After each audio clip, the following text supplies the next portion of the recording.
जोहार फ्रेंड्स, आप सभी का स्वागत है eagle IAS the study zone में। तो साथियों, आज टॉपिक डिस्कशन करेंगे और आज का जो विषय है the government of India act या मॉन्टेग्यू चेम्सफोर्ड रिपोर्ट 1919। चूंकि इन दोनों का आपस में संबंध है, मॉन्टेग्यू चेम्सफोर्ड रिपोर्ट ही बाद में जाकर के क्या बना ना, भारत सरकार अधिनियम 1919 बना, या उन्हीं के जो सुधार है उसे जो है भारत सरकार अधिनियम के प्रमुख प्रोविजन के तौर पर जो है पारित किया गया।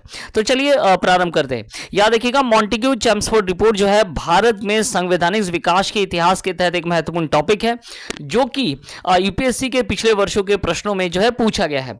यहां वही टॉपिक्स को लाया जाता है जो यूपीएससी में पूछे गए हैं और जो है बहुत ही महत्वपूर्ण है इतिहास के दृष्टिकोण से। चलिए, तो मॉन्टेग्यू चेम्सफोर्ड रिपोर्ट जो है काफी महत्वपूर्ण है और इसके जो प्रोविजंस है वो भी जो है परीक्षा के दृष्टिकोण से क्या है, महत्वपूर्ण है। अब सबसे पहले जो है हम लोग उन परिस्थितियों पर विचार करेंगे जो 1919 के अधिनियम को पारित होने में जो है या तो प्रेशराइज किया या एक सहायक भूमिका निभाया। सबसे पहले जो है मॉडले मिंटो रिफॉर्म्स के द्वारा उत्पन्न असंतोष। मॉडले मिंटो रिफॉर्म्स जो है 1909 में हुआ था और इसके तहत जो है इसके तहत क्या किया गया था ना, सेपरेट इलेक्टोरेट फॉर मुस्लिम से मुस्लिमों को लिए जो है पृथक निर्वाचन प्रणाली की व्यवस्था की गई थी और इसके तहत जो है मुस्लिमों और संयम मार्गियों को एक तरफ किया गया था और राष्ट्रवादियों को या एक्सट्रीमिस्ट्स को अलग तरफ रख दिया गया था। अर्थात एक तरह का डिवाइड एंड रूल जो है स्थापित किया गया था। लेकिन बाद में चलकर यह देखा गया कि जिस प्रकार के सुधार के वादे किए गए थे 1909 में, वो प्राप्त नहीं हुए। दूसरी ओर जब विश्व युद्ध होने लगा तो विश्व युद्ध में भी धीरे धीरे जो है ब्रिटिश सरकार का चेहरा भारतीयों के सामने जो है उकर करके आ गया और वे जो है अर्थात जो भारतीय थे वो क्या थे ना, मॉडले मिंटो के द्वारा जो डिवीजन किया गया उनको समझ गए और अब वे क्या थे ना, असंतुष्ट थे। चलिए नेक्स्ट देखेंगे क्या कुछ है। नेक्स्ट क्या है, नेक्स्ट है रशियन रेवोल्यूशन 1917। रशियन रेवोल्यूशन 1917 में रशिया में क्या हुई, क्रांति हुई, जिसके तहत जो है जार को उखाड़ कर फेंक दिया गया और यहां लेनिन के नेतृत्व में जो है समाजवादी सोवियत संघ जो है सरकार स्थापित हुआ या समाजवादी सोवियत संघ का निर्माण किया गया। तो इस प्रकार इस घटना ने भारत को भी झकझोर दिया। भारत के लीडर्स में, भारत के प्रबुद्ध व्यक्तियों में यह दिमाग में आया कि वो भी साम्राज्यवादी ताकतों से लड़ सकते हैं और इस इवेंट ने, ये जो इंटरनेशनल इवेंट हुआ अर्थात रशिया में जो समाजवादी सरकार की स्थापना हुई लेनिन के नेतृत्व में, इसने भी भारत के लोगों को प्रेरित किया कि वे जो है क्या करें ना, ब्रिटिश सरकार के विरुद्ध में जो है जोर शोर से अपनी भूमिका या अपने स्वशासन के मांग को लेकर के आगे बढ़े। चलिए आगे बढ़ते हैं, नेक्स्ट देखते हैं क्या कुछ और कौन कौन से वो परिस्थितियां थी जो 1919 के अधिनियम लाने में जो है या तो प्रेशराइज्ड है किया या सहायक भूमिका के तौर पर जो है कार्य किया। नेक्स्ट है home rule movement and its effect. Home rule Ireland के तर्ज पर जो है होम रूल मूवमेंट जो है भारत में भी जोर शोर से चलाया गया था और स्वशासन की मांग को जो है बहुत जोर से प्रबल तरीके से ब्रिटिशर्स के सामने रखे गए थे। होम रूल के दो भाग हैं। पहला जो है तिलक के नेतृत्व में शुरू किया गया था और दूसरा जो है एनी बेसेंट के नेतृत्व में शुरू किया गया था। तिलक के नेतृत्व में जो शुरू किया गया था वो अप्रैल 1916 में शुरू हुआ और जो एनी बेसेंट के नेतृत्व में शुरू हुआ वो सितंबर 1916 को शुरू हुआ। ठीक है, संपूर्ण भारत में अगर देखा जाए तो लगभग सभी प्रदेशों में जो है होम रूल की शाखाएं पाई जाती थी और होम रूल ने जो है स्वशासन की मांग को लेकर जोरदार तरीके से ब्रिटिशर्स के सामने प्रस्तुत हुए। यहां तक कि होम रूल आंदोलन इतना तीव्र था कि ब्रिटिश सरकार को इसके जो लीडर्स हैं उनको गिरफ्तार करना पड़ा और जो है क्या करना पड़ा ना, प्रेशराइज करना पड़ा ऐसे आंदोलन को बंद करने के लिए। इसी के तर्ज पर जो है देखा जाता है कि बाद में चल करके जो है मॉन्टेग्यू को जो है उदारवादी या उत्तरदायी सरकार की घोषणा करनी पड़ी। ठीक है, तो चलिए, तो home rule movement and it's effects के तहत जो है सबसे पहले तिलक के द्वारा जो है अप्रैल 1916 में बेलगांव में जो है अपना लीग या होम रूल लीग प्रारंभ किया गया और स्वराज के मांग को जो प्रबलता से उठाया गया। वहीं एनी बेसेंट ने जो है अपना होम रूल लीग सितंबर 1916 में मद्रास के अदायर से शुरू किया। इसके अलावा एनी बेसेंट के द्वारा दो पत्रिकाएं भी शुरू किए गए, न्यू इंडिया और कॉमनवेल्थ, जिसके द्वारा स्वशासन की मांग को जो है बहुत जोर शोर से उठाया गया। इन दोनों संस्थाओं या इन दोनों व्यक्तियों के द्वारा जो है स्वशासन की मांग को जो है ब्रिटिशर के सामने बहुत जोरदार तरीके से प्रस्तुत किया गया था। चलिए, और कौन कौन से इवेंट है जिन्होंने जो है क्या किया, ना मॉन्टेग्यू को फोर्स किया कि वो क्या लाए, ना मॉन्टेग्यू चेम्सफोर्ड रिपोर्ट लेकर के आए, और जो है उत्तरदायी सरकार की स्थापना की ओर आगे बढ़े। एक और महत्वपूर्ण चीज जो इतिहास को सबसे ज्यादा इस समय इतिहास को सबसे ज्यादा इफेक्ट किया, वो था कांग्रेस का लखनऊ सेशन 1916। कांग्रेस के लखनऊ सेशन में दो चीजें उभर करके आई। एक है मॉडरेट और एक्सट्रीमिस्ट का पुनः एक मंच पर मिलना। 1907 के सूरत अधिवेशन में जो है कांग्रेस से एक्सट्रीमिस्ट जो है वो अलग हो गए थे और संयम मार्गी बच गए थे। और इस 1916 में संयम मार्गी और साथ में जो है उग्रपंथी मॉडरेट और एक्सट्रीमिस्ट जो है पुनः एक मंच पर आ गए थे। तो एक प्रकार जो है भारत में पुनः एकता स्थापित हो गया था। तो ये एक बहुत ही महत्वपूर्ण क्या था, पड़ाव था, जब कांग्रेस के लखनऊ सेशन में संयम मार्गी और जो एक्सट्रीमिस्ट है उग्रपंथी वो एक जगह पर आ गए, राष्ट्रीय एकता को क्या बनाया, मजबूत बनाया। इस लखनऊ सेशन का जो अध्यक्षता किया गया था वो अंबिका चरण मजूमदार के द्वारा किया गया था। ठीक है, चलिए आगे देखते हैं। याद रखिएगा कांग्रेस के जो लखनऊ सेशन में गरम दल और नरम दल दोनों के मिलन में जो है बाल गंगाधर तिलक और एनी बेसेंट की बहुत ही महत्वपूर्ण भूमिका मानी जाती है। 1915 का जब कांग्रेस का अधिवेशन हो रहा था उस समय इन दोनों के प्रयासों के कारण ही ऐसा निर्णय लिया गया था कि अब गरम दल को भी जो है कांग्रेस में प्रवेश दिया जाएगा, और उसी के तर्ज पर हमें 16 में यह देखने को मिला कि जो है गरम दल का भी प्रवेश हुआ। चलिए नेक्स्ट देखते हैं कि क्या कुछ महत्वपूर्ण इवेंट्स है जिसने 1919 के अधिनियम को पारित होने में अपनी सहायक भूमिका निभाई। तो एक और महत्वपूर्ण था कांग्रेस एवं मुस्लिम लीग के मध्य समझौता। यह भी 1916 में ही हुआ और लखनऊ अधिवेशन के तहत ही हुआ, जिसके तहत मुस्लिम लीग का जो है कांग्रेस के साथ समझौता हो गया। अर्थात मुस्लिम लीग ने कांग्रेस के उत्तरदायी शासन के मांग को जो है मान लिया, वहीं स्वशासन के मांग को मान लिया, वहीं कांग्रेस ने मुस्लिम लीग के पृथक निर्वाचन प्रणाली को मान लिया, और इसी के तहत जो है केंद्रीय सभा एवं प्रांतीय सभा में जो है मुसलमानों के लिए क्या किया गया ना, सीट आरक्षित जो है कर दी। भारतीय सदस्यों में से सीट को क्या कर दिया गया, आरक्षित कर दिया गया। तो एक प्रकार से मुस्लिम लीग के जो 1909 में जो सेपरेट इलेक्टोरेट मिला था उसे भी जो है अब कांग्रेस के द्वारा मान लिया गया, और मुस्लिम लीग ने भी स्वशासन के मांग को या कांग्रेस के स्वशासन के मांग को जो है मानते हुए एक मंच पर आ गए। तो संपूर्णतः पूरा भारत में जो कांग्रेस का लखनऊ सेशन है वो काफी महत्वपूर्ण माना जाता है। गरम दल और संयम मार्ग का एक जगह पर आना, कांग्रेस और मुस्लिम लीग का एक जगह पर आना, और इन सभी ने जो है बाद में चलकर आपको दिखा कि नॉन कोऑपरेशन मूवमेंट, असहयोग आंदोलन में एक प्रमुख भूमिका के तौर पर निभाया था। चलिए मुस्लिमों का उस समय जो है कांग्रेस में मिलन होने के पीछे एक और अंतर्राष्ट्रीय कारण यह था कि 1912 और 13 में जब बाल्कन युद्ध हुआ था उसमें ब्रिटेन ने तुर्की का सहयोग नहीं दिया था, और इसे जो है पूरे अंतर्राष्ट्रीय स्तर पर जितने मुस्लिम थे वो ये समझ रहे थे कि ब्रिटेन क्या है, उनके विरोधी है, और जिसके कारण भी भारत में जो मुस्लिम हैं वो क्या हो गए ना, कांग्रेस के करीब हो गए। और इसी के तहत 1916 में जो है उन दोनों के मध्य क्या हो गया, समझौता हो गया, और केंद्रीय एवं जो है विधानसभा प्रोविंस है उन व्यवस्थिकाओं में जो है या उन विधानसभाओं में जो है मुस्लिमों के लिए सीट आरक्षित कर दिया गया, जो कि भारतीय सदस्यों में से सीट को आरक्षित कर दिया गया। ठीक है, तो ये वो कुछ क्या थे ना प्रमुख घटनाएं थी जिसके कारण क्या हो गया ना, मॉन्टेग्यू या चेम्सफोर्ड पर दबाव पड़ा और मॉन्टेग्यू का स्टेटमेंट बाहर आया। अर्थात भारतीय जो सचिव थे मॉन्टेग्यू ने 20 अगस्त 1917 को जो है कॉमन सभा में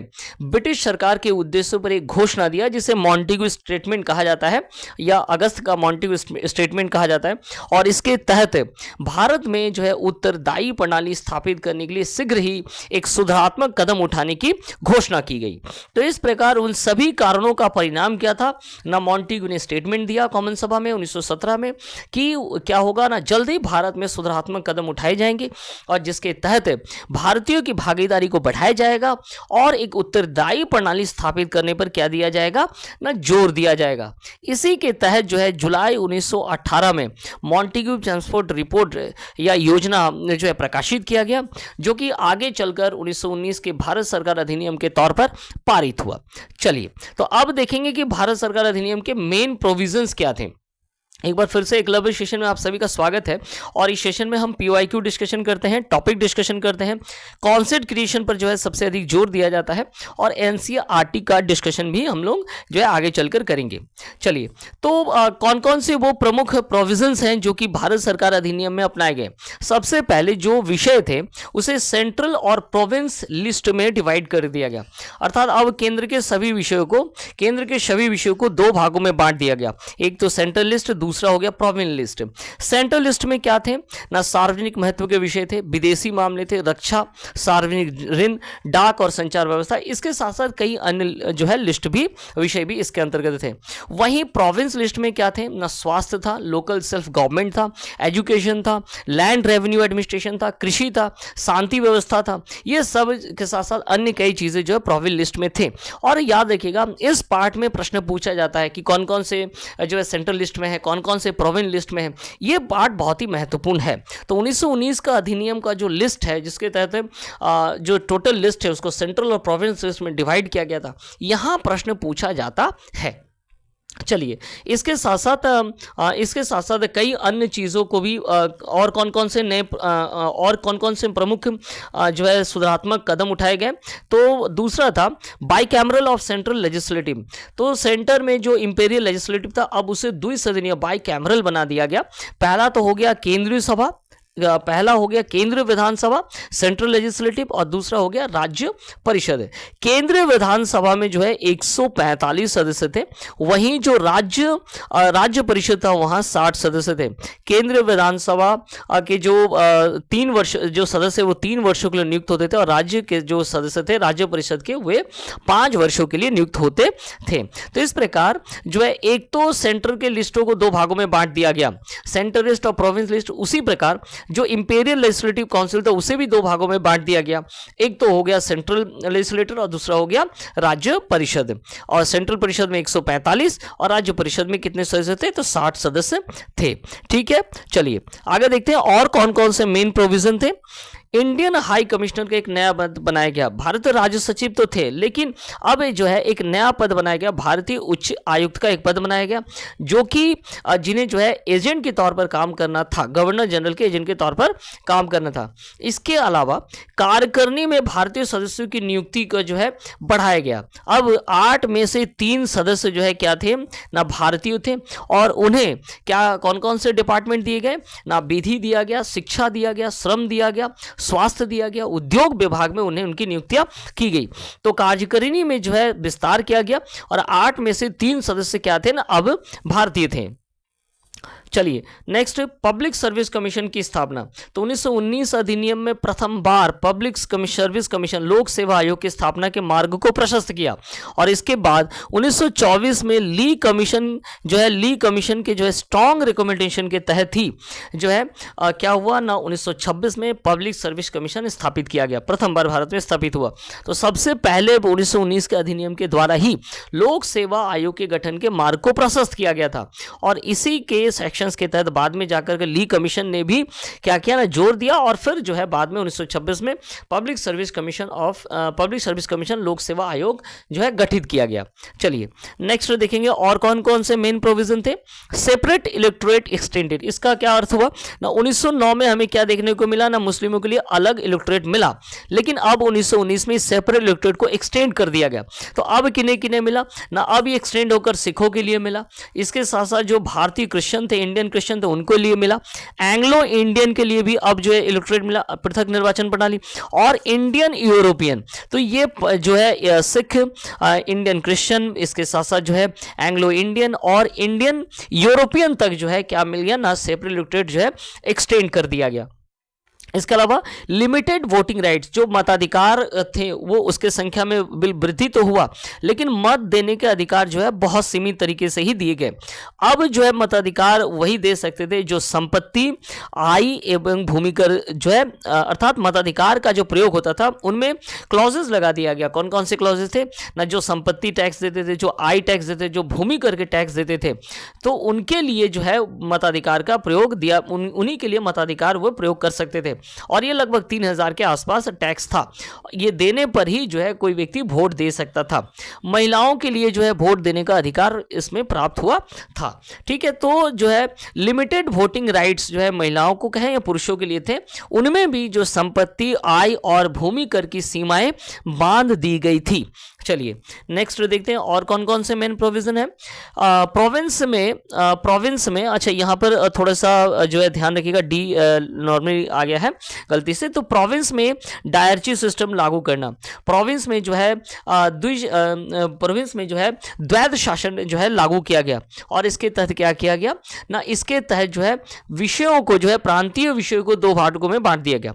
एक तो इसी के तहत जो है पहले ही सभी विषयों को सेंट्रल और प्रोविंस लिस्ट में बांटा गया, और अब एडमिनिस्ट्रेशन को और डिसेंट्रलाइजेशन करने के लिए प्रोविंस के विषय को क्या किया, दो भागों में बांट दिया गया। रिजर्व एंड ट्रांसफर्ड विषयों में जो है बांट दिया गया। जो रिजर्व विषय थे वे गवर्नर एवं उनके द्वारा मनोनीत पार्षदों के द्वारा प्रशासित थे। वहीं जो ट्रांसफर विषय थे ये गवर्नर और निर्वाचित सदस्यों में से नियुक्त मंत्री के द्वारा जो है क्या किए थे ना, प्रशासित किए जाते थे। अब देखेंगे कि आरक्षित विषय कौन कौन से थे। तो आरक्षित विषय में था फाइनेंस था, लैंड रेवेन्यू वाला पार्ट था, न्याय वाला पार्ट था, पुलिस पेंशन वाला पार्ट था, लॉ एंड ऑर्डर वो भी क्या थे ना, आरक्षित विषय थे। और भी कई कुछ विषय थे जो कि आरक्षित में थे। वहीं हस्तांतरित विषय की अगर बात करें तो एजुकेशन था, लोकल सेल्फ गवर्नमेंट को लेकर के था, चिकित्सा सहायता था, सार्वजनिक स्वास्थ्य थे, सार्वजनिक निर्माण विभाग थे, उद्योग था, आबाकारी था। ये सभी क्या है ना, हस्तांतरित विषयों के अंतर्गत थे, अर्थात ट्रांसफर्ड विषयों के अंतर्गत थे। तो इस प्रकार प्रोविंस में डायरेक्टरी या दोहरे शासन प्रणाली लागू कर दी गई और विषयों को दो भागों में बांट दिया गया। ठीक है, तो ये था जो है प्रोविंस में डायरेक्टरी सिस्टम लागू करना। इसके अलावा जो केंद्रीय और विधान परिषद थे या केंद्रीय विधानमंडल थे, उनके सदस्यों के अधिकार में वृद्धि भी हो गई।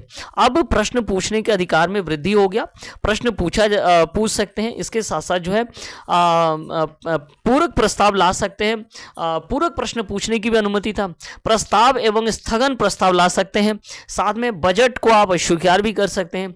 सदस्यों के बोलने के अधिकार की स्वतंत्रता भी दी गई थी। तो केंद्रीय विधानमंडल के सदस्यों में जो है क्या हो गया था ना, पावर बढ़ गया था।